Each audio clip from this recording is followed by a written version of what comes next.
As Irish people, we have a long connection with the British invasion of Ireland. But what if I was to tell you that it was an Irishman that invited them in the first place? Oh yes, a man of the name Dermot MacMurrough, anglicised version of the name, who was a king of Leinster in the 12th century.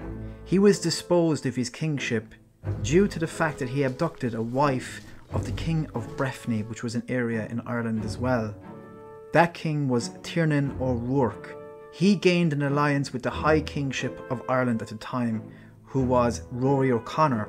Dermot MacMurrough was ostracised by the Gaelic chieftains, and he was an ambitious man, and he would not accept this. So off he went to the southwest of France to meet with King Henry II.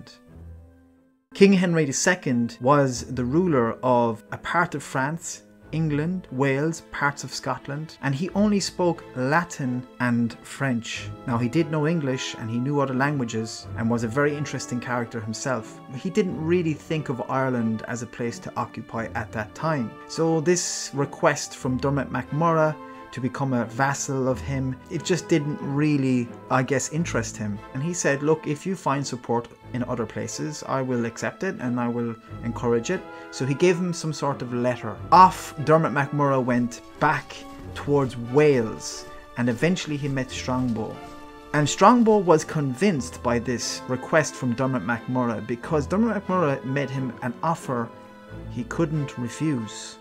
Dermot MacMurrough was so ambitious and wanted his kingship back so much that he was willing to offer him his own daughter called Aoife and the kingship of Leinster after he died, which was flying in the face of all sorts of tradition because he had sons. So this was how insane and ambitious Dermot MacMurrough was. He raised an army with Strongbow in Wales, and they went back and they took Wexford, Waterford and Dublin quite easily.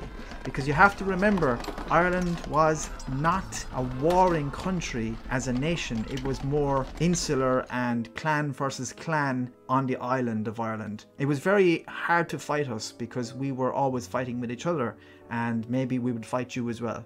In the end, Richard de Clare, who is Strongbow, that's his real name, he was the second Earl of Pembroke, to give his exact title. And lastly, to finish the story, Strongbow did marry Aoife, and there's a very famous painting, and I believe that it is in Waterford city that they got married. And he did go on to become the King of Leinster. Here's the most important part. King Henry, remember as I said, did not really have Ireland in mind. He saw how well Strongbow was doing. And in the end, King Henry came to Ireland too and stayed here for 6 months. And he placed all his people all over the country. And in the end, Strongbow only ended up with Kildare. Dermot MacMurrough, the ambitious, disgraced King of Leinster, went and sought help from King Henry, leading to Strongbow, leading to the invasion.